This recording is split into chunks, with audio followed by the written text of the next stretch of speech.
កម្មករសំណងផ្ញើខ្លួនដីក្រុងភ្នំពេញតាមខសន្យាធ្វើការបានប្រាំងវិលវិញបេងដូងជួបរឿងតូមនិញទ្រូងពោពេញដោយក្តី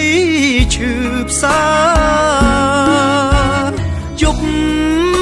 រងាដណ្ដប់ផាហុំដែលតូចតន់ផ្ញើមកឲ្យខ្ញុំ